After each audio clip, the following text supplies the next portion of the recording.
A história de uma vida pode se quebrar no silêncio, entre o tique e o taque de um relógio de parede. Para Dona Lourdes, o som que marcou o fim de tudo não foi um estrondo, mas o farfalhar de sussurros vindos da sala, antes de mergulharmos no coração desta noite que mudou tudo. Uma noite que começou com o cheiro familiar de cebola refogada e terminou com o gosto amargo do abandono. Quero te fazer um convite. Se você aprecia histórias que tocam a alma e nos lembram da força que reside em nós, mesmo quando tudo parece perdido, considere se inscrever no nosso canal. Assim, você não perde nenhum capítulo das jornadas que compartilhamos aqui. Jornadas como a de Lourdes, que está prestes a começar. O vapor da água quente subia, embaçando por um instante o vidro da janela da cozinha. Lá fora, a noite de Itatiba caía, fria e úmida como as noites de junho costumam ser no interior de São Paulo. Lourdes, aos 77 anos, sentia o cansaço do dia nos ossos. Uma dor familiar que se instalava na lombar e nos joelhos. Suas mãos, enrugadas e manchadas pelo tempo, moviam-se com a perícia de quem repetira aquele gesto por mais de 5 décadas. Ensaboar, enxaguar, empilhar, a louça do jantar. Uma refeição simples, para 3 pessoas. Para ela, seu filho Carlos e sua nora, Angélica. Os sussurros começaram baixos, quase inaudíveis sobre o som da água. Mas o silêncio que se seguiu foi o que a alertou. Lourdes fechou a torneira. O gotejar solitário quebrou a quietude pesada que agora emanava da sala de estar. O coração da casa que ela e seu falecido marido, João, haviam construído tijolo por tijolo. Ela secou as mãos no avental florido, um presente de um Dia das Mães distante, e caminhou lentamente, sentindo o piso frio sob suas chinelas gastas. Carlos e Angélica estavam de pé, perto do sofá de veludo marrom que já conhecera dias melhores. Não se olhavam. Angélica torcia um lenço nas mãos, o rosto uma máscara de impaciência. Carlos, seu menino, o homem de 50 anos que ela ainda via como o garoto de joelhos ralados, tinha o olhar fixo num ponto qualquer da parede, evitando os dela. A postura dele era a de um homem derrotado, ombros caídos, a respiração contida. O que aconteceu? A voz de Lourdes saiu mais frágil do que pretendia. Angélica suspirou, um som agudo e irritado. Carlos, fale com ela. É sua mãe. Ele finalmente ergueu os olhos. E o que Lourdes viu ali a fez recuar um passo. Não havia carinho, não havia preocupação. Havia um vazio frio, uma distância que ela nunca imaginara ser possível entre eles. Mãe, ele começou, a voz rouca. A gente precisa conversar. Lourdes apertou o tecido do avental. Estou ouvindo, meu filho. É que as coisas estão complicadas. A situação financeira, a casa... Ele gaguejava, as palavras tropeçando umas nas outras. Foi Angélica quem desferiu o golpe, com a precisão de uma lâmina afiada. O que seu filho está tentando dizer, Dona Lourdes, é que não dá mais. Nós precisamos vender a casa. E para isso, a senhora precisa sair. O relógio na parede pareceu gritar. Tic-tac, tic-tac. O ar ficou rarefeito. Sair? Sair de onde? Da sua casa. Do seu mundo. As palavras não faziam sentido. Eram como peças de um quebra-cabeça de outro universo. Sair? Repetiu ela, a voz um fio. Mas... para onde eu iria? O silêncio de Carlos foi a resposta mais cruel. Angélica, porém, continuou. Isso a senhora vê. Tem uma amiga, aquela Teresa, não tem? Ou talvez um asilo. Existem lugares bons hoje em dia. Nós até ajudamos com o primeiro mês, se for preciso. Um asilo. A palavra ecoou na mente de Lourdes, despida de qualquer dignidade, soando como uma sentença. Olhou para o filho, buscando um desmentido, um pingo de compaixão, qualquer coisa que indicasse que aquilo era um pesadelo horrível. Mas ele apenas balançou a cabeça derrotado. Mãe, por favor, não torne isso mais difícil. Mais difícil? O que poderia ser mais difícil do que ter o chão arrancado de sob seus pés pelo próprio filho? O que poderia ser mais doloroso do que olhar para o rosto que ela amou desde o primeiro suspiro e encontrar um estranho? Em um torpor, ela se viu sendo guiada para o seu quarto, o pequeno cômodo nos fundos que cheirava a alfazema e a naftalina. Angélica abriu o guarda-roupa de madeira escura, o mesmo que João comprara para ela em seu 10º aniversário de casamento, e começou a tirar peças de roupa, jogando-as sobre a cama de colcha de fuxico. Um vestido, um casaco de lã, algumas blusas. Uma pequena mala de viagem, velha e empoeirada, foi retirada de cima do armário. Lourdes não reagiu. Seu corpo estava ali, mas sua mente vagava por um deserto de incredulidade e dor. Ela via as mãos da nora tocando em suas coisas, invadindo seu espaço, desfazendo sua vida em pequenos gestos banais e violentos. Carlos permaneceu na porta, uma sombra patética, incapaz de encarar a destruição que permitia. 20 minutos depois, a mala estava fechada, mal feita, estufada, contendo fragmentos de uma existência inteira. Angélica a colocou ao lado da porta da frente. É melhor a senhora ir agora. Amanhã cedo vem um corretor. Lourdes caminhou pela sua sala pela última vez. O porta-retratos na estante com a foto do seu casamento. O vaso de violetas que ela cuidava com tanto esmero. O cheiro de café passado que parecia impregnado nas paredes. Tudo aquilo de repente lhe era negado. Na porta, ela se virou para Carlos. Seu olhar era um apelo silencioso. Por quê? Ele apenas desviou o rosto, murmurando um "me desculpe", que se perdeu no ar. Lourdes pegou a alça da mala. O peso era quase insuportável, não pelas roupas, mas pelo que representava. Abriu a porta. A lufada de ar frio da noite a atingiu como um tapa. Deu um passo para fora, para a calçada escura e deserta. A porta se fechou atrás dela. O som do trinco girando foi definitivo, final. Aos 77 anos, Dona Lourdes estava na rua, sem rumo, sem lar, com o coração partido em tantos pedaços que parecia impossível um dia juntá-los novamente. A casa, a sua fortaleza, agora era apenas uma silhueta escura contra o céu sem estrelas, e ela, uma estranha em sua própria história. A rua estava imersa em um silêncio que só as pequenas cidades do interior conhecem depois das 10 da noite. Um silêncio que amplificava o zumbido em seus ouvidos e o som de sua própria respiração, entrecortada e trêmula. Lourdes permaneceu parada na calçada, a mão ainda crispada na alça da mala, como se soltá-la significasse aceitar a irrealidade daquele momento. A luz amarelada do poste criava um círculo pálido no asfalto irregular, um palco solitário para sua tragédia. Ela olhou para a casa. A janela da cozinha, onde minutos antes ela lavava a louça, estava escura. A luz da sala se apagou. Eles a haviam simplesmente desligado de suas vidas. A dor, antes uma pontada aguda no peito, agora se espalhava como uma mancha de óleo, lenta e sufocante, contaminando cada fibra do seu ser.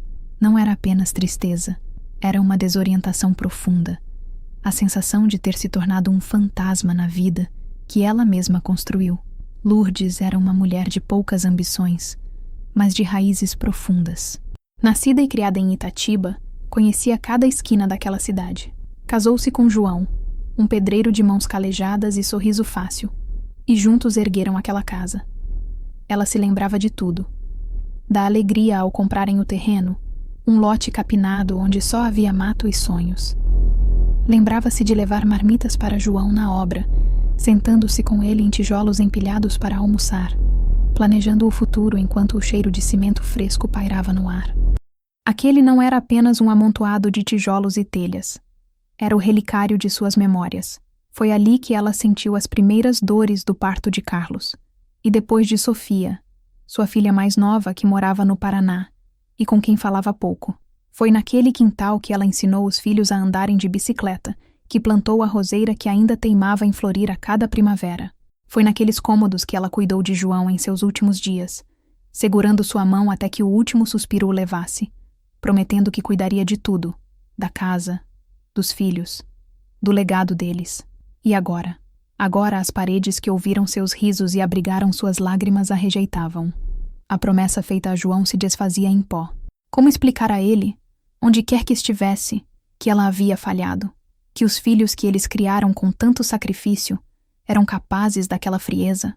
Um vento gelado cortou a noite, fazendo-a estremecer. O casaco de lã que vestia era fino demais para o frio que sentia. Um frio que vinha de dentro para fora.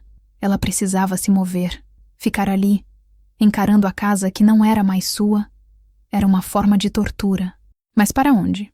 A sugestão de Angélica, um asilo, voltou a ecoar em sua mente, trazendo uma onda de pânico e humilhação. Não, ela não era um objeto quebrado a ser descartado. Seus pés começaram a se mover por conta própria, sem um destino certo. A mala pequena batia contra sua perna a cada passo, um lembrete constante de sua nova condição de exilada. As ruas familiares de sua vizinhança pareciam estranhas, hostis. As casas, com suas luzes acesas e o som abafado de televisões, eram pequenos universos de normalidade, dos quais ela havia sido expulsa. Cada janela iluminada parecia zombar de sua escuridão. Ela pensou em Sofia. Pegar um ônibus para o Paraná? Mas como chegaria? Com que dinheiro? E o que diria? Sua cunhada me pôs para fora de casa e seu irmão deixou. A vergonha a impedia. Não queria ser um fardo para a filha, que já tinha seus próprios problemas, um marido desempregado e 3 filhos para criar. Então, um nome, um rosto, emergiu da névoa de sua angústia. Teresa. Dona Teresa. Sua amiga de infância, comadre, a madrinha de Carlos. Moravam a umas 12 quadras dali. Será que ela a receberia? A essa hora da noite? O orgulho de Lourdes a fez hesitar. Pedir ajuda sempre fora difícil para ela. Uma mulher acostumada a dar, a cuidar, a ser o pilar. Mas naquela noite, o orgulho era um luxo que ela não podia se permitir. A necessidade era maior. A necessidade de um lugar seguro, de um rosto amigo, de um pouco de calor humano para combater o gelo que se instalava em sua alma. A decisão a impulsionou para a frente. Com um novo, ainda que frágil, senso de propósito, ela ajustou a alça da mala na mão e começou a caminhar mais rápido, deixando para trás a rua de sua antiga vida e se embrenhando na escuridão da noite, em direção à única fagulha de esperança que lhe restava. A caminhada até a casa de Teresa foi uma peregrinação por um caminho de memórias dolorosas. Cada esquina, cada árvore, cada casa com o jardim bem cuidado trazia à tona uma lembrança. Ali era a padaria onde comprava pão fresco toda manhã, e o padeiro, seu Joaquim, sempre lhe dava um sorriso e perguntava pelos netos. Mais adiante, a pracinha onde levara Carlos para brincar no balanço, empurrando-o cada vez mais alto, ouvindo suas gargalhadas que pareciam poder alcançar o céu. Como aquele menino risonho se transformara no homem de olhar vazio que a expulsara de casa. O peso da mala parecia aumentar a cada passo. Não era um peso físico, mas o peso simbólico de sua vida reduzida àquele volume. Dentro dela, não estavam apenas roupas, mas o vestido que usara no batizado do neto, o casaquinho de tricô que estava fazendo para o inverno, o álbum de fotos antigo que conseguira pegar às pressas. Fragmentos de quem ela era, agora confinados em um espaço apertado. O ar frio da noite entrava por seus pulmões e ela tossiu, uma tosse seca que arranhou sua garganta. Sentia-se incrivelmente vulnerável. Uma senhora de 77 anos, sozinha, arrastando uma mala por ruas escuras, olhou para as sombras que dançavam sob as árvores, e um medo primitivo a percorreu. Sempre se considerara uma mulher forte, mas naquela noite sentia-se pequena e frágil, como uma folha seca ao vento. A rua de Teresa era mais simples, com casas menores e calçadas mais estreitas. A casa dela era a penúltima do quarteirão, um sobrado pequeno com uma varanda cheia de vasos de samambaia e 11 horas. A luz da sala estava acesa, um farol de esperança na escuridão de Lourdes. Ela parou em frente ao portão de ferro. A hesitação voltou a tomá-la. O que Teresa pensaria? Sentiria pena? Julgaria seus filhos? A vergonha era como uma barreira invisível, quase a fazendo dar meia volta. Mas para onde iria? Para o banco da praça? A imagem a aterrorizou e lhe deu a força necessária. Respirou fundo, o ar gelado preenchendo seu peito, e empurrou o portão, que rangeu em protesto. Subiu os 3 degraus da entrada e parou diante da porta de madeira. Sua mão se ergueu, trêmula, mas não conseguiu bater. Ficou ali por um instante, reunindo coragem, ouvindo os sons abafados de uma novela vindo de dentro. Finalmente, fechou o punho e deu 3 batidas leves, quase tímidas. O som da televisão foi interrompido. Passos se aproximaram. A porta se abriu e a figura robusta e de cabelos brancos de Dona Teresa preencheu o umbral. Ela usava um robe de flanela e óculos de leitura na ponta do nariz. Lourdes? O que faz aqui a essa hora, mulher? Aconteceu alguma coisa? A expressão de Teresa passou da surpresa à preocupação em 1 segundo. Seus olhos atentos percorrendo a amiga da cabeça aos pés, parando na mala que estava no chão. Lourdes abriu a boca para falar, mas nenhum som saiu. As palavras estavam presas em um nó em sua garganta, um nó feito de dor, humilhação e descrença. Em vez de uma explicação, o que veio foi um soluço contido. As lágrimas que ela segurara com tanta força finalmente transbordaram, rolando quentes por seu rosto frio e enrugado. Teresa não precisou de palavras. Em seus 78 anos de vida, aprendera a ler a linguagem silenciosa do sofrimento. Sem fazer mais perguntas, ela simplesmente abriu os braços. Entre, minha amiga, entre. Ela puxou Lourdes para dentro, envolvendo-a em um abraço que era um misto de força e ternura. Era um abraço que não buscava explicações, apenas oferecia refúgio. Lourdes se agarrou à amiga, o corpo tremendo com os soluços que agora vinham sem controle. O cheiro familiar de Teresa, uma mistura de sabonete de alfazema e do perfume de suas samambaias, era reconfortante. Era o cheiro da amizade, da constância, em um mundo que acabara de virar de cabeça para baixo. Teresa a guiou até o sofá da sala, o mesmo sofá onde tantas vezes tomaram café e colocaram a conversa em dia. Pegou a mala da mão de Lourdes e a deixou num canto, como se quisesse tirar aquele peso de perto dela. Vou buscar um copo d'água com açúcar. Sente-se aqui e respire fundo, disse ela, com a voz firme e calmante de quem sabe exatamente o que fazer em uma crise. Lourdes obedeceu. Sentou-se na beirada do sofá, o corpo ainda sacudindo. Olhou ao redor. A sala de Teresa era simples e aconchegante, cheia de porta-retratos com fotos de seus filhos e netos, bibelôs e paninhos de crochê. Era um lar, um lugar que transpirava amor e segurança. Tudo o que sua casa deixara de ser. Teresa voltou da cozinha com um copo de água e um prato. Nele, 2 fatias grossas de pão caseiro com manteiga. Você deve estar com o estômago vazio. Coma um pouco. Lourdes balançou a cabeça. Não consigo, Teresa. Não desce. Claro que consegue, insistiu a amiga, sentando-se ao seu lado e colocando o prato em seu colo. Uma fatia só, para forrar o estômago e acalmar os nervos. Com as mãos trêmulas, Lourdes pegou o pão. A primeira mordida foi difícil, mas o sabor simples e honesto do pão caseiro, assado naquela mesma tarde, pareceu despertar algo dentro dela. Era um sabor de normalidade, de cuidado. Comeu a fatia inteira, devagar, e depois a outra, enquanto Teresa a observava em silêncio, paciente. Quando terminou, bebeu a água com açúcar. O tremor em seu corpo começou a diminuir. Ela finalmente ergueu os olhos para a amiga. Eles me puseram para fora, Teresa, disse ela, a voz baixa e rouca. Carlos e Angélica. Me mandaram embora da minha própria casa. A expressão de Teresa se endureceu. A compaixão em seus olhos deu lugar a uma indignação silenciosa e feroz. Ela não disse, eu não acredito, ou, como eles puderam. Ela sabia que Lourdes não inventaria algo assim. Em vez disso, ela pegou a mão da amiga, suas palmas quentes e calejadas envolvendo as de Lourdes, que estavam geladas. Aqueles 2 não sabem o que fizeram, disse Teresa, a voz carregada de uma raiva contida. Jogar a própria mãe na rua. Que Deus os perdoe, porque eu não sei se consigo. Ouvir a indignação de Teresa foi, de certa forma, uma validação. Mostrava que ela não estava louca, que a atitude deles era realmente monstruosa. Eles querem vender a casa, continuou Lourdes, as palavras saindo mais facilmente agora. Disseram que eu precisava sair. Angélica até sugeriu. Um asilo. Teresa estalou a língua em desaprovação. Asilo? Que asilo o quê? Você vai ficar aqui. O quarto de hóspedes está arrumado. Você fica o tempo que precisar, sem discussão. A oferta, feita com tanta naturalidade e firmeza, trouxe uma nova onda de lágrimas aos olhos de Lourdes. Mas estas eram diferentes. Eram lágrimas de gratidão. Naquela noite de perdas avassaladoras, ela havia encontrado um porto seguro. Não estava mais sozinha na tempestade. Eu não quero incomodar, Teresa. Incomodar? Lourdes, nós somos amigas há mais de 60 anos. Vimos nossos filhos nascer, nossos maridos partirem. Se eu não puder te ajudar agora, para que serve a amizade? Agora chega de choro. Você precisa descansar.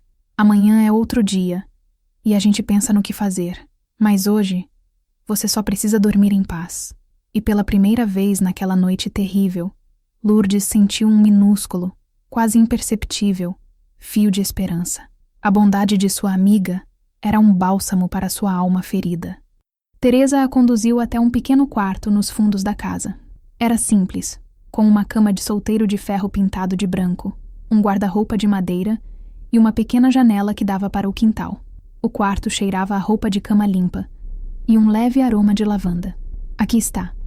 O banheiro é logo ao lado. Se precisar de qualquer coisa mesmo, é só me chamar. Meu quarto é o da frente, disse Teresa, ajeitando o travesseiro na cama. Obrigada, Teresa. Eu nem sei como te agradecer. Não agradeça, apenas descanse. Teresa deu um beijo na testa de Lourdes e saiu, fechando a porta suavemente atrás de si. Lourdes ficou de pé no meio do quarto por um momento, sentindo a estranheza da situação. Estava na casa de sua melhor amiga, um lugar familiar, mas como uma refugiada. A mala no canto do quarto parecia um objeto alienígena. Ela a abriu e tirou uma camisola limpa. Enquanto se trocava, seu reflexo no espelho do guarda-roupa a assustou. Viu uma mulher idosa, com os cabelos brancos desalinhados, o rosto inchado pelo choro e os olhos vermelhos, perdidos.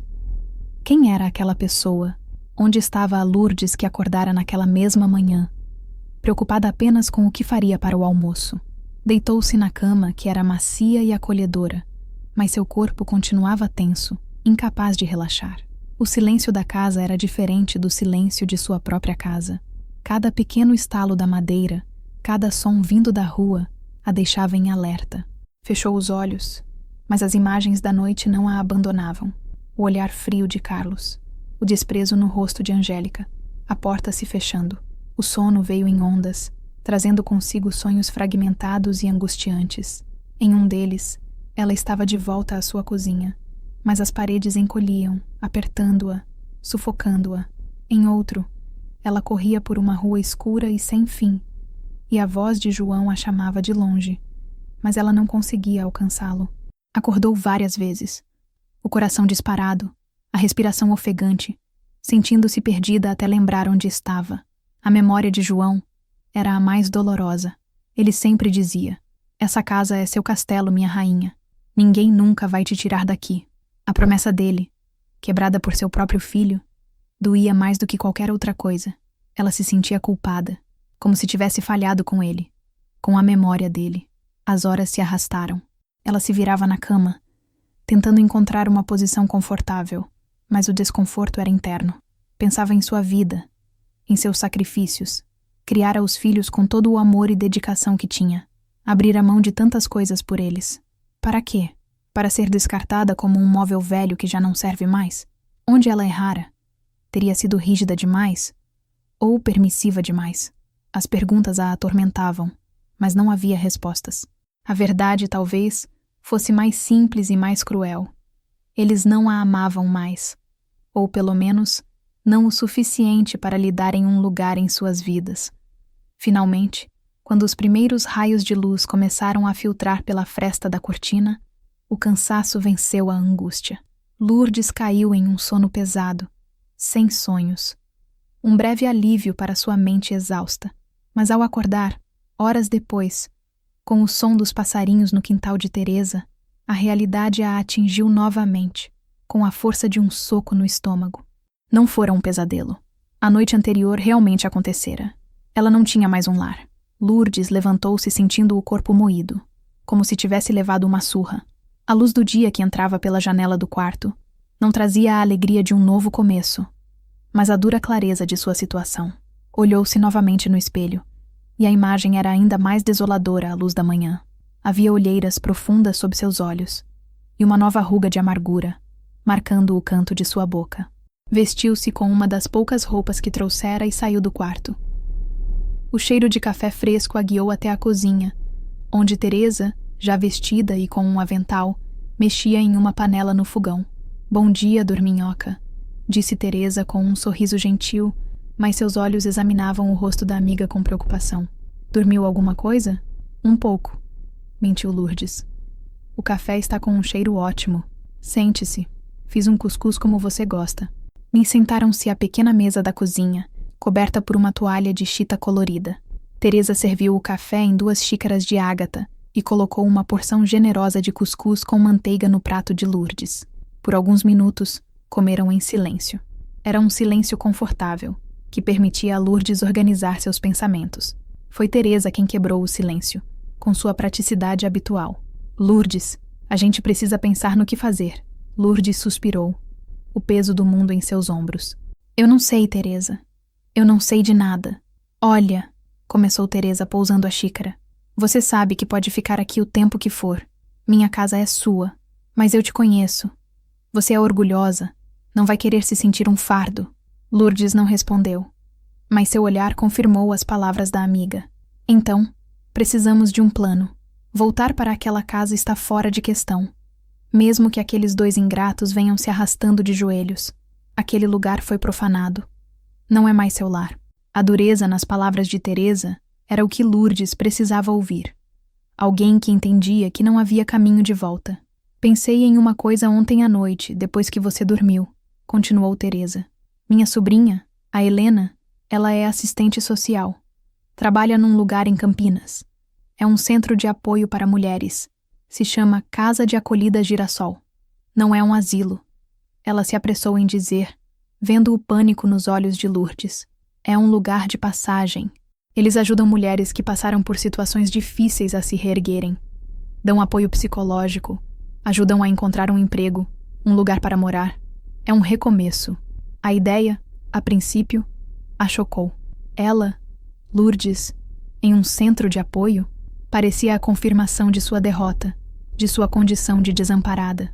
Eu não sei, Teresa. Eu, num lugar desses, com um monte de estranhos. Que vergonha. Vergonha de quê, Lourdes? Vergonha deveriam ter o seu filho e sua nora. Você não fez nada de errado. Você é a vítima aqui. E não há vergonha nenhuma em aceitar ajuda para se levantar. Pense nisso não como caridade, mas como uma ferramenta. Um lugar que vai te dar o suporte que você precisa para ficar de pé sozinha de novo. Porque você é forte, Lourdes. A mulher mais forte que eu conheço. Você só esqueceu disso por um momento. As palavras de Teresa eram um bálsamo e um desafio. Ela olhou para as próprias mãos, que tremiam levemente sobre a mesa. Forte. Ela não se sentia nada forte. Sentia-se esvaziada. Eles ajudam a encontrar emprego? Perguntou ela, a voz baixa. A ideia de ter seu próprio dinheiro, sua própria independência, por menor que fosse, era uma semente minúscula de possibilidade em meio ao deserto de seu desespero. Ajudam. Helena me contou casos de mulheres que chegaram lá sem nada e hoje têm suas próprias casas, seus próprios negócios. É um lugar de esperança, Lourdes. Teresa levantou-se e pegou o telefone fixo na parede. Vou ligar para a Helena agora mesmo, só para a gente saber como funciona. Você não precisa decidir nada agora. Apenas ouça, de mente aberta. Certo? Lourdes hesitou por um instante, o medo e o orgulho lutando dentro dela. Mas então, olhou para o rosto determinado e leal de sua amiga. Teresa acreditava nela. Talvez fosse hora de ela mesma começar a acreditar um pouco também. Certo, disse ela, a voz um pouco mais firme. Pode ligar. Era um passo minúsculo em um caminho desconhecido e assustador. Mas era um passo para a frente. E naquele momento, era tudo o que ela tinha. A viagem de ônibus de Itatiba para Campinas parecia uma jornada para outro planeta. Sentada na janela, Lourdes via a paisagem familiar do interior paulista se desdobrar. Pastos verdes, pés de eucalipto enfileirados e pequenas cidades que surgiam e desapareciam na beira da estrada. Mas ela não via a beleza. Via tudo através de um filtro cinza de tristeza e apreensão.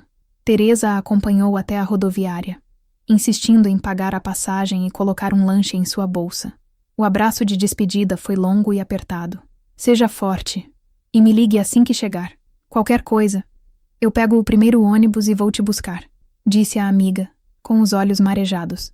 Agora, sozinha no ônibus que balançava suavemente, Lourdes sentia um nó na garganta. Cada quilômetro que a afastava de Itatiba era 1 quilômetro a mais de distância de tudo o que ela conhecia. A cidade que fora seu mundo por 77 anos agora Era o cenário de sua maior dor. Seus pensamentos inevitavelmente voltavam para os filhos. Carlos, seu primogênito. Como pôde, ela repassava a infância dele na memória, buscando pistas, sinais de que ele se tornaria aquele homem. Lembrava-se de um menino doce, apegado a ela, que chorava quando ralava o joelho e só se acalmava em seu colo. O que a vida, ou talvez Angélica, fizera com ele? A influência da nora era inegável. Desde que se casaram, Carlos se afastara, tornara-se mais sério, mais preocupado com dinheiro e aparências. Angélica nunca gostara dela, isso era claro. Via-a como um fardo, uma presença antiquada em sua casa moderna e em seus planos ambiciosos. E no fim, conseguira o que queria. E Sofia? Lourdes sentia uma pontada de culpa ao pensar na filha. A distância física criara uma distância emocional. As conversas eram raras, superficiais. Talvez se ela tivesse sido mais presente, se tivesse se esforçado mais para manter o laço, agora teria um ombro amigo para chorar no Paraná. Mas era tarde para arrependimentos. Ela não podia jogar seus problemas no colo da filha, que já lutava com os seus. Teria que enfrentar isso sozinha. O ônibus parou em Jundiaí e depois em Vinhedo. Pessoas entravam e saíam, rindo, conversando ao telefone, imersas em suas próprias vidas. Lourdes se sentia invisível, uma espectadora fantasma. Olhava para as famílias, para os casais jovens, e sentia uma inveja dolorosa da normalidade deles. A conversa com Helena, a sobrinha de Teresa, fora tranquilizadora. Pelo telefone, a voz dela era calma e profissional, mas também gentil. Explicou como a Casa Girassol funcionava, que Lourdes teria seu próprio espaço, privacidade, e que ninguém a forçaria a nada. Pense em nós como uma rede de segurança, Dona Lourdes. Estamos aqui para ampará-la enquanto a senhora reconstrói sua base. A palavra reconstruir a assustava. Ela não tinha mais forças para construir nada. Sentia-se como uma casa em ruínas. Quando o ônibus finalmente entrou na movimentada rodoviária de Campinas, o coração de Lourdes disparou. A cidade grande, com seu barulho, sua pressa, seu mar de gente desconhecida, era esmagadora. Ela desceu do ônibus, segurando sua bolsa e a pequena mala com força, sentindo-se pequena e perdida. Seguiu as instruções que Helena lhe dera e encontrou o ponto de ônibus municipal. O trajeto até o endereço da Casa Girassol foi tenso, com ela olhando pela janela a cada parada, com medo de se perder. Finalmente, o motorista anunciou o nome da rua. Ela desceu e se viu em um bairro tranquilo, arborizado, muito diferente do centro agitado. A Casa Girassol era uma construção grande, antiga, mas bem conservada, pintada de um amarelo claro e cercada por um jardim bem cuidado. O nome, em letras de ferro forjado sobre o portão, era discreto. Não parecia uma instituição fria, parecia uma casa. Lourdes respirou fundo. Estava ali. O próximo passo era tocar a campainha. E esse passo, ela sabia, mudaria sua vida para sempre, de uma forma ou de outra. Com a mão hesitante, Lourdes tocou o botão da campainha. O som ecoou, e por um instante ela considerou fugir. Mas antes que o pânico a dominasse, o portão se abriu com um clique eletrônico e uma voz feminina e amigável soou pelo interfone. Pois não? Eu sou a Lourdes. Helena está me esperando. Ah, sim, Dona Lourdes. Seja bem-vinda. Pode entrar. A porta principal está aberta. Lourdes empurrou o portão pesado e caminhou pelo caminho de pedras que cortava o jardim. Havia bancos de madeira sob as árvores e canteiros cheios de flores coloridas. O cuidado com o lugar a surpreendeu e a acalmou um pouco. Ao entrar na casa, foi recebida por um ambiente iluminado e arejado. O piso de madeira encerada brilhava e os móveis, embora antigos, eram de boa qualidade. Não havia o cheiro de desinfetante que ela associava a instituições, mas um aroma suave de bolo assando. Uma mulher jovem, de sorriso largo e cabelos presos em um coque, veio ao seu encontro. Dona Lourdes, eu sou a Helena. Que bom que a senhora chegou bem. Era a sobrinha de Teresa. Ela era mais jovem do que Lourdes imaginara, talvez na casa dos 30, e seus olhos transmitiam uma energia calma e competente. O aperto de mão foi firme e acolhedor. Minha tia me falou muito bem da senhora, continuou Helena. Venha, vamos nos sentar no meu escritório para conversar um pouco. A senhora aceita um café, um chá? Um copo d'água, por favor, murmurou Lourdes, sentindo a boca seca. Helena a guiou por um corredor largo até uma sala pequena, mas organizada, com uma mesa, 2 cadeiras e uma estante cheia de livros. Pediu a água para uma funcionária e sentou-se em frente a Lourdes. Eu sei que este é um momento muito difícil, dona Lourdes, começou Helena com empatia. Quero que saiba que aqui a senhora está segura. Nosso objetivo é oferecer um espaço para que a senhora possa respirar, se reorganizar e decidir seus próximos passos no seu tempo. Ela explicou as regras da casa, os horários das refeições, as tarefas domésticas compartilhadas, as atividades em grupo que eram opcionais. Falou sobre o apoio psicológico disponível com uma terapeuta voluntária e sobre os programas de capacitação e ajuda para recolocação profissional. Recolocação profissional? Repetiu Lourdes, cética.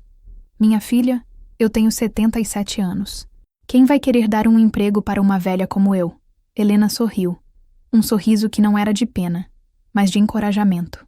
A senhora tem 77 anos de experiência de vida, dona Lourdes. Isso tem um valor imenso. A senhora sabe cozinhar, sabe cuidar de uma casa, sabe ouvir. Existem muitas oportunidades onde essas qualidades são exatamente o que se procura.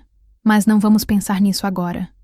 O primeiro passo é a senhora se instalar e se sentir em casa. A forma como Helena falava, com tanto respeito e sem tratá-la como uma coitadinha, começou a quebrar a armadura de vergonha de Lourdes. Depois da conversa, Helena a levou para conhecer o seu quarto. Ficava no 2º andar, em uma ala mais silenciosa. Era um quarto individual, pequeno, mas limpo, com uma cama, um armário, uma escrivaninha e uma janela com vista para o jardim dos fundos.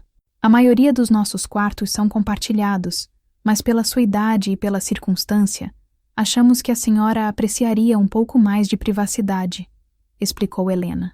Lourdes entrou no quarto e sentiu um alívio imenso. Ter seu próprio espaço, uma porta para fechar, era mais do que ela esperava. Colocou sua pequena mala sobre a cama. Era tão pouco, mas ali, naquele quarto, parecia o começo de algo. Fique à vontade para arrumar suas coisas, dona Lourdes. O jantar é servido às 7. Hoje temos sopa de legumes e pão caseiro. Se precisar de algo, qualquer coisa, minha sala é a primeira do corredor. Quando Helena saiu, Lourdes sentou-se na beirada da cama. O quarto era impessoal, com paredes brancas e móveis simples. Mas era limpo, seguro e silencioso. E o mais importante, ninguém a expulsaria dali. Pela primeira vez em 48 horas, ela respirou um pouco mais fundo, sentindo uma pequena lasca de gelo em seu coração começar a derreter. Não era felicidade, nem de longe, mas era uma trégua. E por enquanto, isso bastava. Os primeiros dias na Casa Girassol foram um borrão de estranhamento e observação. Lourdes mantinha-se reclusa, falando apenas o necessário durante as refeições, que eram servidas em uma grande mesa na sala de jantar. As outras mulheres, eram cerca de 15 no total, pareciam tão diferentes dela. Eram mais jovens, a maioria entre 30 e 50 anos, com histórias que Lourdes só podia imaginar. Algumas riam e conversavam em grupos. Outras, como ela, mantinham um ar de tristeza e distância. Ela se sentia um peixe fora d'água. A rotina da casa, com horários fixos para tudo, era muito diferente da liberdade de sua própria casa. Ajudava nas tarefas que lhe eram designadas, descascar legumes na cozinha, dobrar toalhas na lavanderia, com uma eficiência silenciosa. O trabalho manual a ajudava a não pensar, a manter a mente ocupada. À noite, em seu quarto, a solidão a visitava.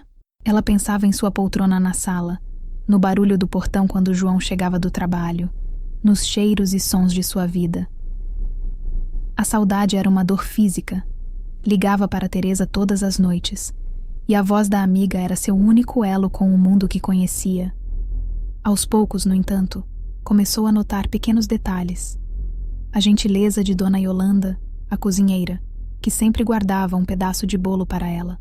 O bom dia sorridente de uma jovem chamada Clara, que estava ali com o filho pequeno, fugindo de um relacionamento abusivo. Foi Clara quem primeiro quebrou a barreira de Lourdes. Em uma tarde, enquanto Lourdes estava sentada em um banco no jardim, sentindo o sol fraco em seu rosto, Clara se aproximou com seu filho, Léo, um menino de uns 4 anos. "Posso me sentar aqui, Dona Lourdes?" perguntou ela, com a voz suave. Lourdes apenas assentiu. Léo correu atrás de uma borboleta, e as duas ficaram em silêncio por um tempo. "A senhora sente muita falta de casa, não é?" disse Clara de repente. Lourdes se surpreendeu com a pergunta direta. Olhou para a jovem, cujo rosto, apesar de jovem, carregava uma sombra de sofrimento. "Sinto", respondeu Lourdes, a voz embargada. "Era a minha vida inteira. Eu entendo", disse Clara. "Eu também sinto falta da minha. Mesmo com tudo de ruim que acontecia lá, era o meu lugar. É estranho, né? Sentir falta até do que nos fazia mal." Lourdes olhou para Clara com mais atenção. "Seus pais..." Clara balançou a cabeça. "Não tenho mais. E o pai do Léo? Bom, é por isso que estou aqui. Mas sabe, Dona Lourdes, a Helena me disse uma coisa no meu primeiro dia que me ajudou. Ela disse que a gente não pode apagar o passado, mas pode escolher não morar mais lá. Podemos construir um cômodo novo, só nosso." A metáfora era simples, mas atingiu Lourdes em cheio. Ela estava morando no passado, revivendo a traição, a dor, a humilhação, todos os dias. A partir daquela conversa, uma amizade improvável começou a se formar. Lourdes passou a observar Clara e o pequeno Léo. Via a paciência infinita da jovem mãe, a forma como ela transformava a realidade dura em um mundo de brincadeiras para o filho. Léo, por sua vez, parecia ter se afeiçoado a Lourdes. Trazia-lhe flores que colhia no jardim, ou pedia para ela ler histórias de um livro de figuras. Ouvir as outras mulheres, nas conversas fortuitas na cozinha ou na lavanderia, também começou a mudar a perspectiva de Lourdes. Eram histórias de perdas, de violência, de recomeços forçados. E, no entanto, havia uma resiliência ali, uma força coletiva que ela não esperava encontrar. Percebeu que sua dor, embora única para ela, não era solitária. Outras mulheres também haviam perdido seus lares, suas seguranças, suas identidades. E elas estavam lutando, um dia de cada vez, para construir um cômodo novo. Lentamente, muito lentamente, Lourdes começou a se sentir parte daquela comunidade de sobreviventes. A vergonha deu lugar a um sentimento de solidariedade. Ela não era apenas uma velha senhora abandonada. Era uma mulher que, como as outras, estava em uma jornada para se reencontrar. O ponto de virada para Lourdes não aconteceu em um grande evento, mas em uma tarde chuvosa de terça-feira, durante uma atividade opcional de jardinagem. A maioria das mulheres preferiu ficar dentro de casa, mas a terapeuta da casa, uma senhora de cabelos grisalhos e olhos serenos chamada Doutora Alice, convidou quem quisesse para cuidar da pequena horta nos fundos. Lourdes, que sempre amou plantas, decidiu ir. A chuva era fina, uma garoa persistente, e o cheiro de terra molhada a transportou para o quintal de sua antiga casa, para a roseira de João. A memória trouxe uma pontada de dor, mas pela primeira vez não foi paralisante. Junto com Doutora Alice e outras 2 mulheres, ela começou a limpar os canteiros, arrancando ervas daninhas. Suas mãos, que andavam tão trêmulas e incertas, agora se moviam com um propósito familiar. O contato com a terra, o ato de cuidar, de nutrir, despertou algo adormecido dentro dela. Doutora Alice trabalhava ao seu lado, em um silêncio respeitoso. Depois de um tempo, ela disse, sem olhá-la diretamente: "As plantas são resilientes, não é, Lourdes? Às vezes, uma geada forte as queima, uma praga as ataca. Elas parecem mortas, mas se a raiz estiver forte, na primavera seguinte, elas brotam de novo, mais fortes até." Lourdes não respondeu, mas as palavras fincaram raízes em sua mente. Ela continuou a trabalhar, sentindo a lama fria sob suas unhas. Arrancou uma erva daninha particularmente teimosa, que se agarrava à terra com força. Quando finalmente a soltou, sentiu uma estranha satisfação. Naquela noite, ela não conseguiu dormir. As palavras de Doutora Alice e a sensação da terra em suas mãos a mantinham acordada. Ela se levantou e foi até a janela do seu quarto, olhando para a chuva que agora caía mais forte. Pela primeira vez, ela não pensou no que havia perdido, mas no que ainda lhe restava. Restava-lhe a saúde, apesar das dores da idade. Restava-lhe a dignidade que ninguém poderia tirar dela. Restava-lhe a amizade de Teresa. e restava-lhe a capacidade de trabalhar, de cuidar, de criar. Sua raiz, ela percebeu, ainda estava forte. Ela havia sido queimada por uma geada terrível, mas não estava morta. Na manhã seguinte, ela procurou Helena em sua sala. Helena, bom dia. Eu gostaria de conversar sobre aquele assunto de trabalho. Helena ergueu os olhos de seus papéis, surpresa e visivelmente satisfeita. Claro, dona Lourdes. Sente-se. O que a senhora tem em mente? Eu não sei, admitiu Lourdes. Mas eu não posso ficar parada. Eu preciso fazer alguma coisa. Preciso me sentir útil de novo. Preciso do meu próprio dinheiro, nem que seja um pouquinho, para não depender de ninguém. A decisão em sua voz era palpável. Não era mais a mulher assustada e perdida que chegara ali semanas antes. Havia uma nova determinação em seu olhar. Helena sorriu. Isso é maravilhoso, dona Lourdes. É o passo mais importante. Vamos fazer o seguinte. Vamos listar suas habilidades, o que a senhora gosta de fazer, e então vamos procurar algo que se encaixe. Pode não ser fácil, mas eu prometo que vamos tentar juntas. Elas passaram a manhã conversando. Lourdes falou de seu amor pela cozinha, de como fazia os melhores pães e bolos da vizinhança. Falou de sua organização, de como sempre manteve sua casa impecável. Falou de sua paciência para cuidar das coisas, fossem plantas ou pessoas. Ao final da conversa, Helena tinha uma folha cheia de anotações. Dona Lourdes, a senhora é uma mina de ouro de qualidades. Tenho algumas ideias. Há um hotel aqui perto, de uma rede familiar. Eles valorizam funcionários mais experientes. Talvez na cozinha, na copa, na governança. Vou fazer alguns telefonemas. Lourdes saiu da sala de Helena sentindo uma mistura de medo e excitação. A ideia de uma entrevista de emprego, de ser avaliada, a apavorava. Mas a possibilidade de ter um propósito novamente, de ganhar a vida com suas próprias mãos, era uma chama que começava a aquecer seu coração. Era um broto, um pequeno broto verde de esperança, surgindo da terra devastada de sua vida. A busca por um emprego foi mais desafiadora do que Lourdes imaginava. Helena foi incansável, fazendo contatos e agendando entrevistas. Mas a idade de Lourdes era sempre um obstáculo. Em uma lavanderia, o dono disse que o serviço era pesado demais para uma senhora da idade dela. Em uma pequena lanchonete, a gerente preferiu uma candidata mais jovem, que seria mais ágil. Cada rejeição era uma pequena facada em sua recém-adquirida confiança. Ela voltava para a casa Girassol desanimada, com a sensação de que a sociedade a via como inútil, um item de antiquário que já não tinha função no mundo moderno.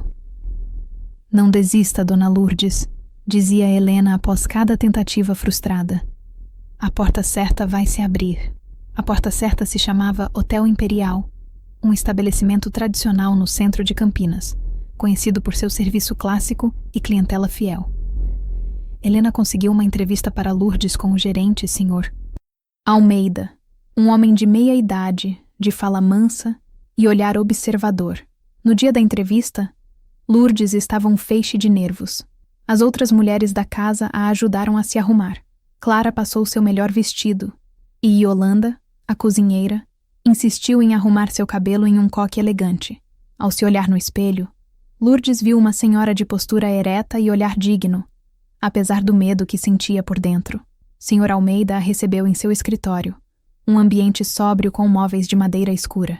Ele leu o breve currículo que Helena a ajudara a montar, que listava suas habilidades, em vez de experiências de trabalho. Organização doméstica, culinária caseira, jardinagem. Dona Lourdes, começou ele, pousando os óculos sobre a mesa. Helena me contou um pouco sobre sua situação, com toda a descrição, claro, e me disse que a senhora é uma mulher de muita fibra. Lourdes apertou a bolsa em seu colo. Eu só quero uma chance de trabalhar, senhor. Eu não tenho medo de serviço pesado. Eu acredito, disse ele. Mas o que me interessa aqui não é apenas força física. Nosso hotel preza pelo cuidado, pela atenção aos detalhes. É isso que nos diferencia. O café da manhã, por exemplo, é nosso cartão de visitas. E a cozinha precisa funcionar como um relógio. Ele a levou para conhecer a cozinha do hotel. Era um ambiente grande, de aço inoxidável, barulhento e movimentado. A equipe, vestida de branco, movia-se com rapidez. Lourdes sentiu-se intimidada. A vaga que temos é na copa, explicou o gerente. Lavar a louça do café da manhã e do restaurante, manter a área limpa, ajudar a descascar legumes. É um trabalho que exige disciplina e resistência. Lourdes olhou para a montanha de pratos e xícaras que aguardavam na pia. Lembrou-se da última vez que lavara a louça, em sua própria casa, naquela noite terrível. Por um momento, a memória a paralisou. Mas então, ela olhou para o vapor que subia da máquina de lavar, para as mãos ágeis dos cozinheiros, e viu não apenas trabalho, mas um sistema, uma engrenagem da qual ela poderia fazer parte. Eu consigo fazer isso, disse ela, a voz mais firme do que esperava. Eu passei a vida inteira cuidando de uma cozinha. Eu sei o que é preciso. Sr. Almeida a observou por um longo momento. Ele não viu apenas uma senhora de 77 anos. Viu a dignidade em sua postura, a honestidade em seus olhos e a determinação em sua voz. Tudo bem, Dona Lourdes, disse ele finalmente. A senhora pode começar na segunda-feira, em período de experiência. O turno do café da manhã começa às 6. O coração de Lourdes deu um salto. Ela tentou conter a emoção, agradecendo com um simples "Muito obrigada, senhor. Não vou decepcioná-lo." No caminho de volta para a Casa Girassol, Lourdes não sentia o cansaço da caminhada. Sentia-se leve, quase flutuando. Ela tinha um emprego de verdade. Alguém havia olhado para ela e visto o valor. Não importava que fosse para lavar pratos. Era um começo. Era a prova de que ela não estava acabada. Era sua declaração de independência. Ao chegar na casa, foi recebida com abraços e comemoração. Naquela noite, pela primeira vez em muito tempo, Lourdes dormiu um sono profundo e tranquilo. O sono de quem, contra todas as probabilidades, estava começando a reconstruir seu mundo. O primeiro dia de trabalho foi exaustivo. Lourdes acordou às 4:30 da manhã, o céu ainda escuro. Vestiu o uniforme branco que o hotel lhe fornecera e, junto com algumas outras mulheres da casa que também saíam cedo para seus empregos, tomou um café rápido e silencioso.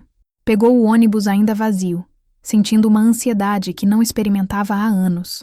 A cozinha do Hotel Imperial, antes do amanhecer, era um mundo à parte.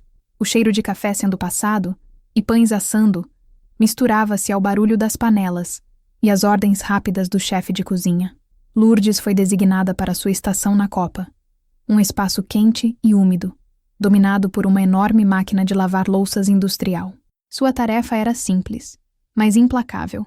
Receber a louça suja que vinha do salão do café da manhã, raspar os restos de comida, organizar os itens nas bandejas da máquina e, depois do ciclo de lavagem, guardar tudo em seu devido lugar. A montanha de pratos, xícaras e talheres parecia nunca diminuir. O trabalho era repetitivo, quente e exigia que ela ficasse de pé por horas a fio. No final do turno, ao meio-dia, seus pés doíam. Suas costas latejavam e seus braços pareciam feitos de chumbo. No ônibus de volta, ela quase dormiu, o corpo exausto protestando contra o esforço incomum. Mas por baixo do cansaço físico, havia um sentimento novo e poderoso, o de satisfação. Ela havia conseguido. Havia cumprido sua tarefa, trabalhado duro, sido parte de uma equipe. Os dias se transformaram em semanas. Lourdes pegou o ritmo, aprendeu os atalhos, os nomes de seus colegas, a melhor forma de organizar a louça para otimizar o tempo. Sua ética de trabalho e sua seriedade silenciosa não passaram despercebidas. O chefe de cozinha, um homem rigoroso chamado Valdir, que a princípio a olhara com desconfiança, passou a cumprimentá-la com um aceno de cabeça respeitoso. As outras copeiras, mulheres mais jovens e falantes, a adotaram, chamando-a de Tia Lourdes, e sempre lhe oferecendo um copo de suco ou um pão de queijo quentinho. 15 dias depois, Sr. Almeida a chamou em seu escritório. Lourdes entrou com o coração na mão, temendo ser dispensada. Dona Lourdes, sente-se, disse ele com um leve sorriso. Seu período de experiência acabou, e eu gostaria de dizer que estamos muito satisfeitos com seu trabalho. A senhora está efetivada. Um alívio imenso a inundou. Obrigada, Sr. Almeida. Eu é que agradeço. Sua presença trouxe uma calma para aquela cozinha, sabia? Uma seriedade que estava faltando. Mas o momento mais significativo veio no final do mês. Lourdes recebeu seu primeiro envelope de pagamento. Era um salário mínimo, reduzido pelos descontos, mas para ela, parecia uma fortuna.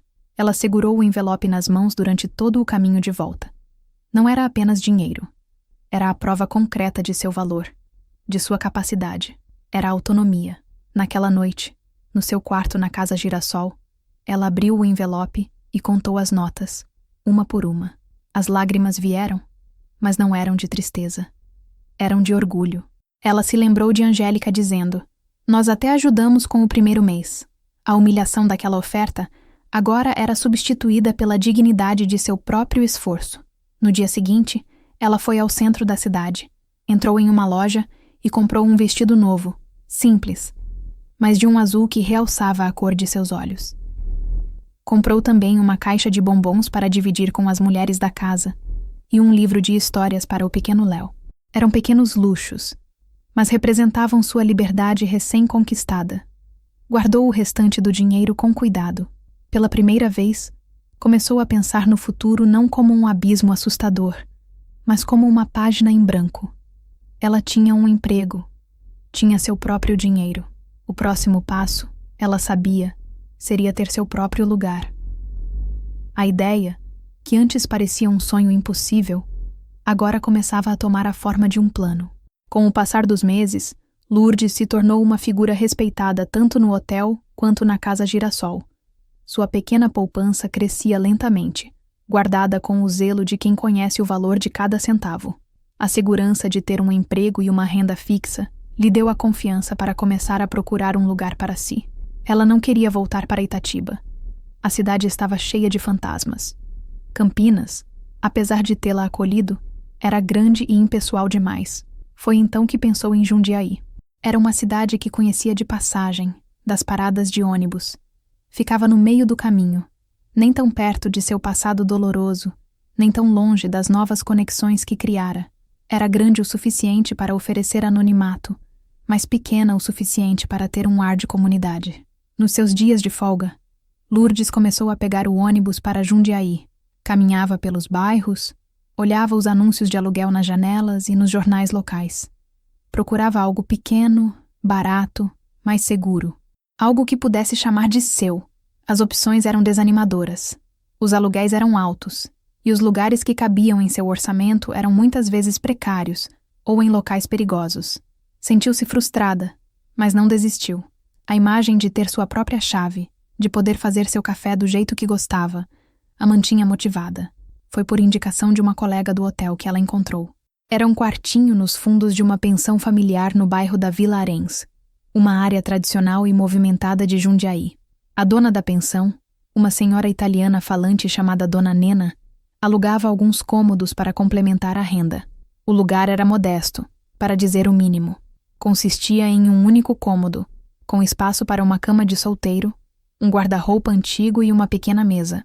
O banheiro era compartilhado com outro inquilino, e a cozinha era uma pia e um fogão de 2 bocas em um canto do próprio quarto. Muitos teriam torcido o nariz, mas Lourdes viu o potencial. A janela dava para um pequeno quintal com um pé de amora. O lugar era limpo, e Dona Nena parecia uma pessoa de bom coração. E o mais importante, o aluguel era um valor que ela podia pagar, mesmo que significasse viver com muito pouco. "É pequeno, eu sei", disse Dona Nena, quase se desculpando. "É perfeito", respondeu Lourdes, com uma convicção que surpreendeu a si mesma. A mudança foi simples. Sua vida inteira agora cabia em 2 malas e uma caixa. As mulheres da Casa Girassol fizeram uma pequena despedida para ela, com bolo e abraços. Helena a ajudou com o transporte, e Clara lhe deu de presente um vasinho de violetas, para dar cor ao novo lar. Quando se viu sozinha em seu quartinho pela primeira vez, com a porta fechada, uma onda de emoção a dominou. Olhou ao redor. As paredes precisavam de uma pintura. O armário tinha um cheiro de guardado. Mas era seu refúgio, seu castelo. Um castelo muito menor do que o que perdera, mas infinitamente mais valioso, porque fora conquistado com seu próprio suor e resiliência. Ela desembalou suas poucas coisas. Colocou o porta-retratos com a foto de seu casamento com João na mesinha de cabeceira. Colocou o vasinho de violetas na janela. Arrumou suas roupas no armário. E pela primeira vez em quase 1 ano, sentiu-se em casa. A primeira manhã em seu novo lar foi um ritual de redescoberta. Lourdes acordou antes do sol nascer, por hábito do trabalho. Mas não precisava correr. Não havia horários a cumprir, ninguém a quem dar satisfações. O silêncio era profundo, quebrado apenas pelo canto distante de um galo. Ela se levantou e foi até sua pequena cozinha improvisada. Abriu o armário e pegou o pó de café e o filtro de pano que comprara na véspera, seus primeiros itens para a nova casa. Encheu a pequena leiteira com água e a colocou no fogão. Enquanto a água esquentava, ela olhou pela janela. O céu começava a clarear, tingindo-se de tons de rosa e laranja. O pé de amora no quintal estava carregado de pequenos frutos. O aroma do café quando preencheu o pequeno cômodo. Era um cheiro que para ela significava lar, começo de dia, normalidade. Um cheiro que lhe fora roubado e que agora ela reconquistava. Despejou o café em sua xícara favorita, uma das poucas coisas que conseguira trazer de sua antiga vida, e adicionou uma gota de leite, exatamente como gostava. Sentou-se na única cadeira, ao lado da pequena mesa. Tomou o primeiro gole. O sabor era familiar, reconfortante. Mas o sentimento era completamente novo. Era o gosto da paz, da autonomia, da liberdade. Não havia a tensão de esperar por um comentário sarcástico de Angélica. Não havia a presença silenciosa e culpada de Carlos. Não havia a necessidade de seguir as regras de uma instituição, por mais bem intencionada que fosse. Era apenas ela. Lourdes. Sozinha, mas não solitária. Em paz consigo mesma. Naquela manhã, o café não foi apenas uma bebida. Foi uma cerimônia. Uma celebração silenciosa de sua sobrevivência. Ela se demorou naquilo, saboreando cada gole, observando o dia nascer. Pensou em todo o caminho que percorrera. A rua escura, a casa de Teresa, o ônibus para Campinas, o medo, a vergonha, o trabalho duro, tudo a levara até ali, aquele momento simples e perfeito. Depois do café, ela abriu a porta e foi até o quintal. O ar da manhã estava fresco. Ela tocou as folhas do pé de amora, sentindo o orvalho. Viu que o quintal precisava de cuidados, que havia ervas daninhas crescendo nos cantos. E em vez de se sentir sobrecarregada, sentiu um impulso de energia. Tinha um novo jardim para cuidar. Voltou para dentro e começou a organizar o quarto com mais cuidado. Limpou cada canto, passou um pano úmido nos móveis. O trabalho físico a ancorava no presente. Enquanto limpava, planejava. Com seu próximo salário, compraria tinta para as paredes. Talvez um tapete pequeno para deixar o ambiente mais aconchegante. O quartinho modesto, sob seu toque, começava a ganhar personalidade. Deixava de ser apenas um aluguel para se tornar um lar. Um lar construído não sobre tijolos e cimento, mas sobre as fundações inabaláveis de sua própria força e determinação. Naquela manhã, tomando seu café em silêncio, Dona Lourdes não era mais uma vítima. Era a arquiteta de sua nova vida. A vida em Jundiaí assentou-se em uma rotina tranquila e previsível, que para Lourdes era um bálsamo. Acordar cedo, pegar o ônibus para Campinas, trabalhar no hotel, voltar para seu pequeno refúgio. Nos dias de folga, ela explorava seu novo bairro. Descobriu a feira de domingo, a igreja matriz com seus vitrais coloridos e uma pequena padaria na esquina que fazia um pão na chapa delicioso. Foi em uma dessas manhadas de folga, sentada em uma das mesinhas da padaria e lendo um jornal que alguém deixara para trás, que o passado a encontrou, mas de uma forma inesperada e gentil. Lourdes? Lourdes Ferreira? É você mesma? A voz masculina, um pouco rouca, a fez erguer os olhos. Parado ao lado de sua mesa estava um homem de sua idade, alto, um pouco curvado pelo tempo, de cabelos completamente brancos e olhos azuis que, apesar das rugas ao redor, pareciam brilhar com uma curiosidade genuína. Ela franziu a testa, buscando na memória. O rosto era vagamente familiar. Desculpe, meu senhor. Sua fisionomia não me é estranha, mas... O homem sorriu. Um sorriso largo que iluminou seu rosto. Sou eu, Lourdes. Antônio. Antônio Carvalho. Nós dançamos quadrilha juntos na festa junina da escola em 1958. Você estava com um vestido de chita amarelo. A lembrança a atingiu como um relâmpago. Antônio. O rapaz tímido que morava na mesma rua que ela em Itatiba, antes de sua família se mudar para Jundiaí quando ele ainda era adolescente. Eles não eram amigos próximos, mas faziam parte da mesma turma. Antônio, Meu Deus, é você mesmo. Mas o que faz aqui? Eu moro aqui, disse ele rindo. Moro a 2 quadras daqui, para ser exato. Minha família se mudou para cá e eu nunca mais saí. Casei, tive filhos. A vida. Ele apontou para a cadeira vazia. Posso me sentar? Ou estou atrapalhando? Claro que não. Sente-se, por favor. Antônio sentou-se, e o que se seguiu foi uma conversa que fluiu com a facilidade de velhos conhecidos. Falaram sobre Itatiba, sobre pessoas que ambos conheceram, sobre as mudanças que o tempo trouxera. Lourdes falou vagamente sobre seu trabalho em um hotel em Campinas, sem entrar em detalhes sobre como chegara até ali. Antônio contou que era viúvo há 5 anos. Sua esposa, Helena, falecera de uma doença longa. Falou dela com um carinho e uma saudade que tocaram Lourdes. Contou sobre seus 2 filhos, já casados, e sobre os netos que eram a alegria de sua vida. Ele era marceneiro aposentado, e agora passava os dias cuidando de sua pequena oficina nos fundos de casa, fazendo pequenos concertos e brinquedos de madeira. Havia uma calma e uma gentileza em Antônio que Lourdes achou reconfortante. Ele não era invasivo, não fazia perguntas indiscretas. Era apenas um bom ouvinte, com um calor humano que ela não sentia há muito tempo. Quando se despediram, 1 hora depois, Antônio hesitou por um momento. Lourdes, foi muito bom te reencontrar. Você aceitaria tomar outro café comigo um dia desses? Talvez no sábado? Lourdes sentiu seu rosto corar. Uma reação que a surpreendeu. Havia décadas que não recebia um convite assim. Sentiu um misto de hesitação e uma inesperada alegria. Eu adoraria, Antônio, respondeu ela sorrindo. Ao voltar para seu quarto, Lourdes se sentiu estranhamente leve. O encontro fora uma surpresa agradável. Uma janela para um passado distante e descomplicado. Não havia grandes expectativas, apenas a perspectiva de uma nova amizade. Mas, pela primeira vez em muito, muito tempo, ela se sentiu vista não como uma senhora idosa, uma funcionária ou um caso social, mas simplesmente como Lourdes. E isso era um presente. O café de sábado se transformou em uma rotina. Todos os fins de semana, Lourdes e Antônio se encontravam na padaria da esquina. As conversas, a princípio sobre o passado e conhecidos em comum, gradualmente se aprofundaram. Descobriram que compartilhavam um amor por coisas simples. O silêncio da manhã, o sabor de uma fruta colhida no pé, a beleza de um móvel de madeira bem feito.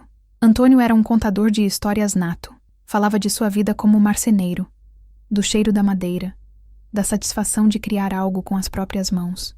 Lourdes, por sua vez, começou a se abrir, pouco a pouco. Falou de João, de seu amor pela cozinha, de suas plantas. Ainda não conseguia falar sobre a noite da expulsão. O assunto era uma ferida que ela mantinha coberta.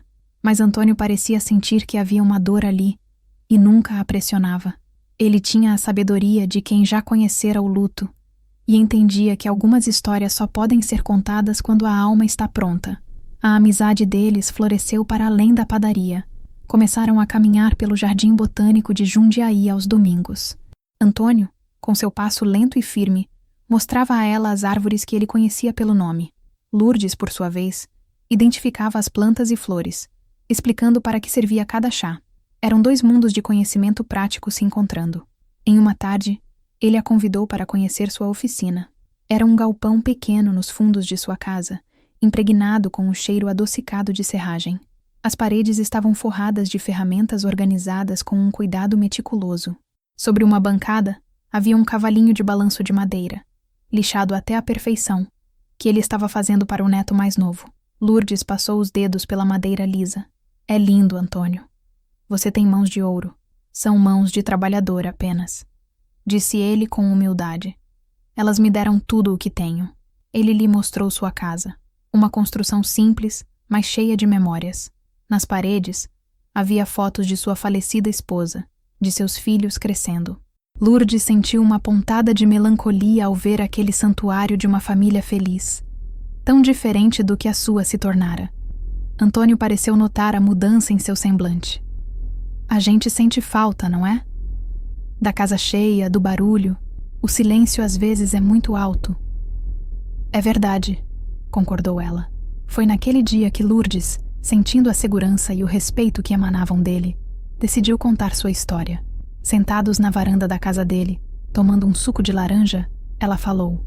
Contou sobre a noite da expulsão, sobre a frieza de Carlos e Angélica, sobre a vergonha, o medo, a casa girassol, a luta para encontrar um emprego. Antônio ouviu em silêncio, o rosto sério, os olhos azuis fixos nos dela. Ele não a interrompeu nenhuma vez. Quando ela terminou, com a voz embargada, ele não disse frases feitas como "tudo vai ficar bem", apenas estendeu sua mão grande e calejada e cobriu a dela, que repousava sobre a mesa. "Lourdes", disse ele, a voz grave. "Você não é uma sobrevivente. Você é uma guerreira. O que você fez, se reerguer do nada, sozinha, nessa idade, isso é de uma força que pouca gente tem. Seus filhos não sabem a mãe que perderam."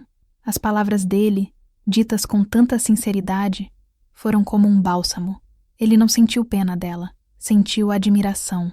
E naquele momento, Lourdes entendeu que a conexão entre eles era mais do que amizade. Era um companheirismo profundo, baseado no respeito mútuo e na compreensão silenciosa das cicatrizes que a vida deixa. Não era o amor apaixonado da juventude, mas algo talvez mais raro e precioso. Um refúgio tranquilo para duas almas que já haviam navegado por muitas tempestades. Passaram-se quase 3 anos. A vida de Lourdes encontrou um ritmo sereno e feliz. Ela continuava em seu emprego no hotel, embora com uma carga horária reduzida. Seu quartinho já não parecia tão pequeno. Estava cheio de vida, com plantas na janela, panos de prato bordados por ela, e até algumas pequenas prateleiras de madeira que Antônio fizera para seus temperos. Sua relação com Antônio se aprofundara. Eram companheiros inseparáveis. Cozinhavam juntos, cuidavam do jardim dele, viajavam para cidades vizinhas nos fins de semana. Ele a ensinou a usar um smartphone para que pudesse ver fotos dos netos dele e conversar com Teresa por vídeo. Ela o ensinou a fazer o pão de batata que a mãe dela lhe ensinara. Encontraram um no outro uma alegria tardia, uma segunda chance para a felicidade que nenhum dos dois esperava. Lourdes raramente pensava em Carlos e Angélica. A dor havia se transformado em uma cicatriz distante, que só doía quando tocada. Ela não sentia ódio, apenas uma profunda tristeza pelo que haviam se tornado. De sua filha Sofia, recebia um telefonema esporádico em seu aniversário ou no Natal, conversas rápidas e superficiais que deixavam um gosto agridoce. Até que, em uma noite de terça-feira, o telefone tocou. Era um número desconhecido de Itatiba. Ela atendeu, hesitante. "Alô? Mãe, sou eu, o Carlos." A voz. Era a mesma voz, mas parecia diferente. Cansada, hesitante. O som fez o coração de Lourdes disparar, e por um instante, o chão pareceu sumir sob seus pés. O ar lhe faltou. "Carlos", disse ela, a voz um sussurro. "Mãe, eu consegui seu número com a vizinha da dona Teresa. Eu preciso falar com a senhora. Por favor, posso ir até aí? Posso ir a Jundiaí?" A mente de Lourdes entrou em turbilhão. Vê-lo? Depois de todo esse tempo? O que ele queria? Dinheiro? A casa afinal não fora vendida? 1000 perguntas e medos a assaltaram. A primeira reação foi dizer não. Desligar. Proteger a paz que construíra com tanto esforço. Mas algo a deteve. Talvez a exaustão em sua voz. Talvez um resquício de instinto maternal que se recusava a morrer. "O que você quer, Carlos?" "Só conversar, mãe. Explicar. Pedir perdão. Por favor. Eu sei que não mereço. Mas eu preciso disso." A palavra perdão pairou no ar. Lourdes pensou em Antônio, na calma que ele lhe trouxera. Pensou em si mesma, na mulher forte que se tornara. Ela não era mais aquela senhora assustada na calçada. Tinha o controle agora.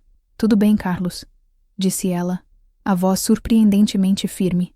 "Podemos conversar. Mas não aqui na minha casa. Nos encontramos na padaria da esquina da minha rua. Sábado, às 3 da tarde. E venha sozinho." Ela impôs suas condições. O encontro seria em território neutro, em um lugar público. Ela não permitiria que ele invadisse seu santuário. Ao desligar o telefone, suas mãos tremiam. Contou a Antônio sobre a ligação. Ele a ouviu, o rosto sério. "Você tem certeza de que quer fazer isso, Lourdes?" "Eu não sei", admitiu ela. "Mas eu sinto que preciso. Não por ele, por mim.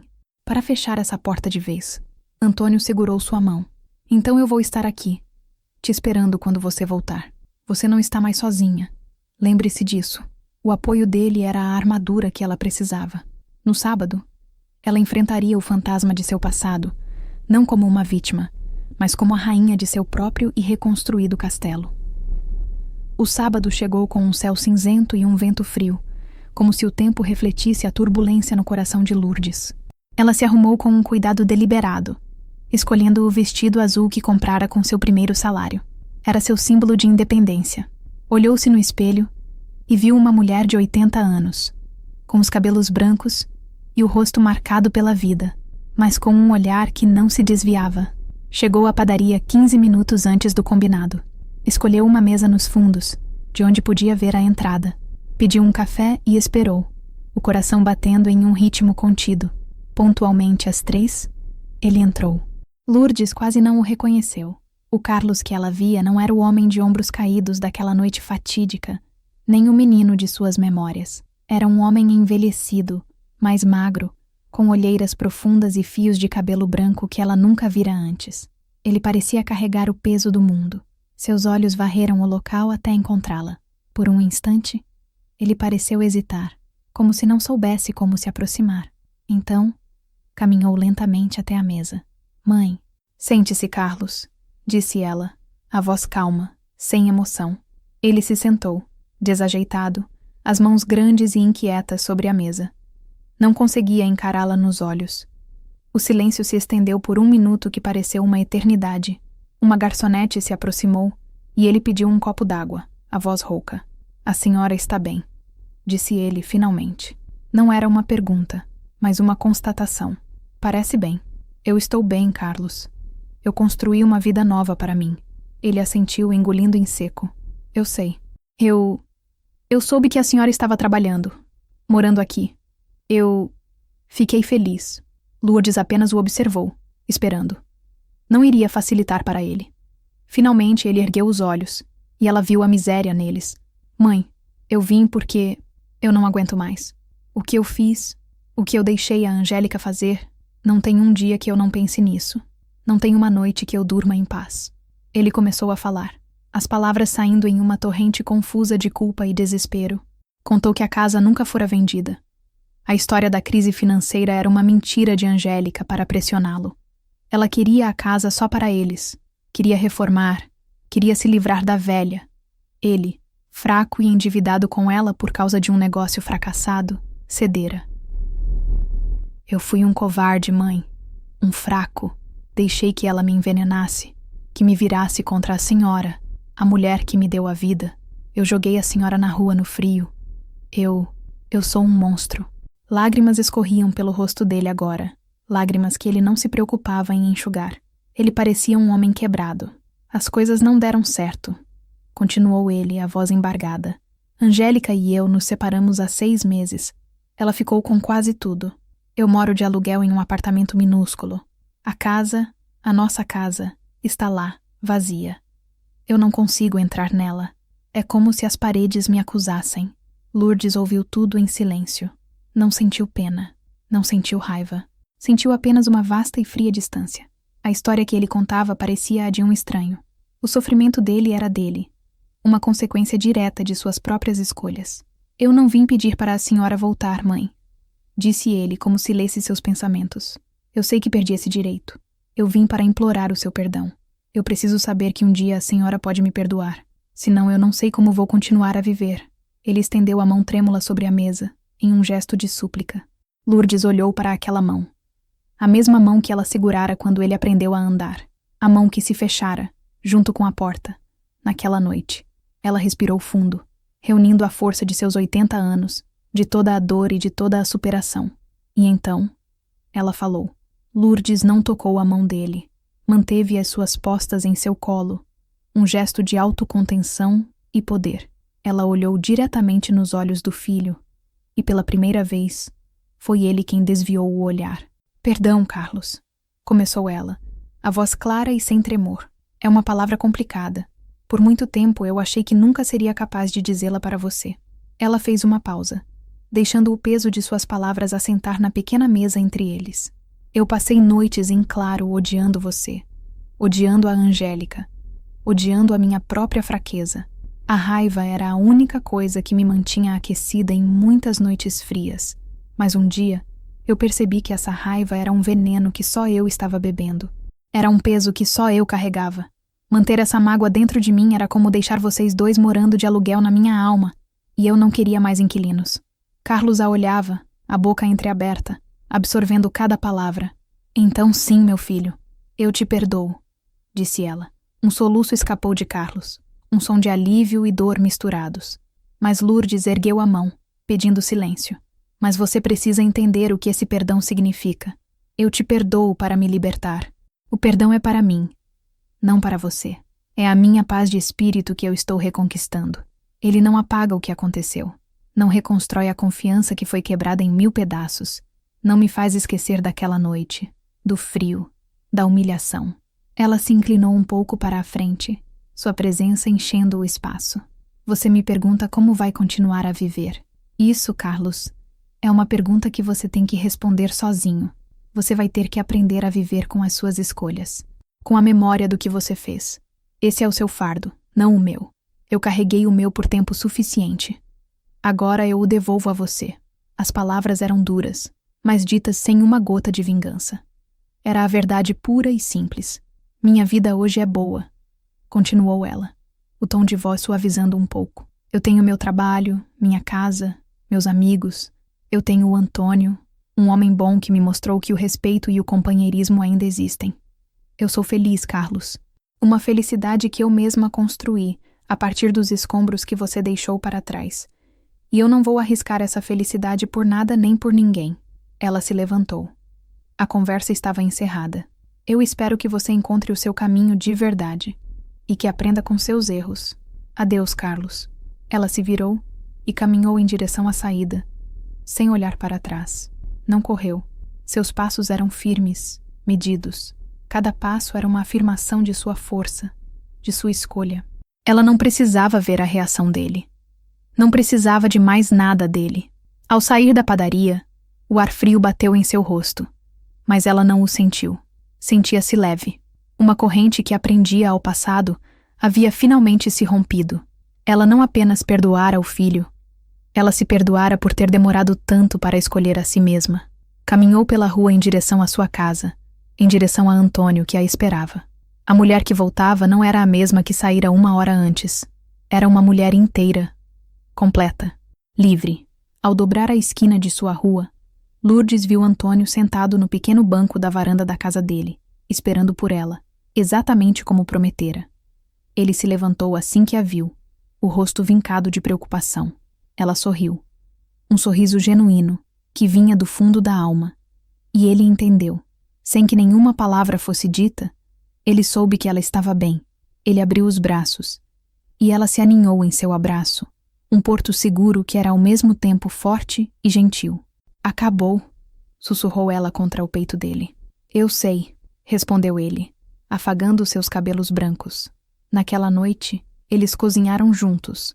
Não um jantar elaborado, mas uma sopa de legumes simples e reconfortante, feita com os ingredientes que compraram na feira.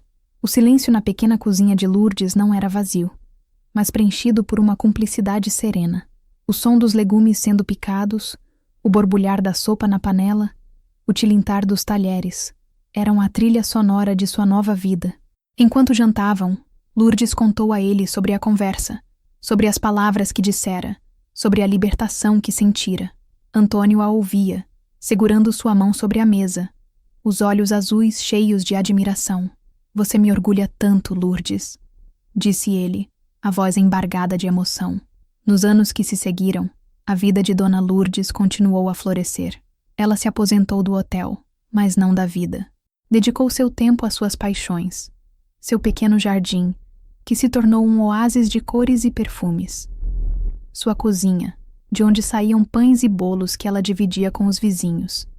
E a pintura, um talento que descobriu em aulas para a 3ª idade e que revelou um mundo novo para ela.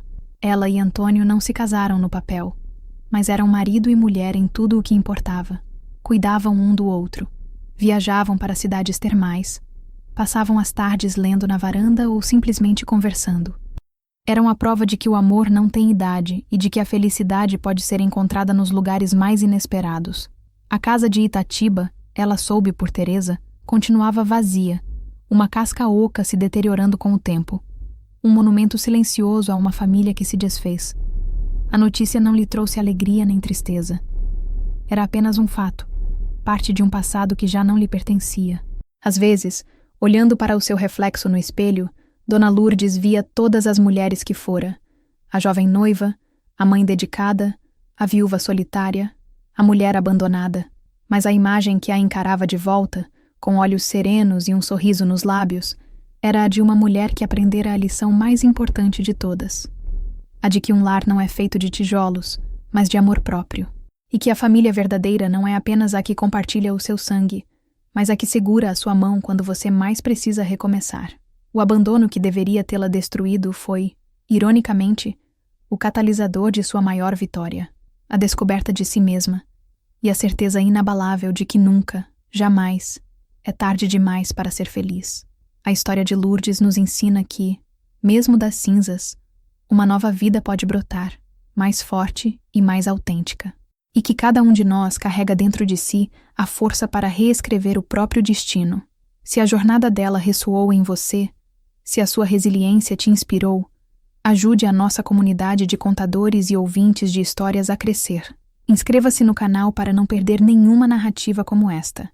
Deixe o seu like para que mais pessoas possam conhecer a força de Dona Lourdes. E por favor, comente abaixo. Qual foi o momento da história dela que mais te tocou? A sua participação dá vida e propósito ao que fazemos aqui. Muito obrigado por ouvir.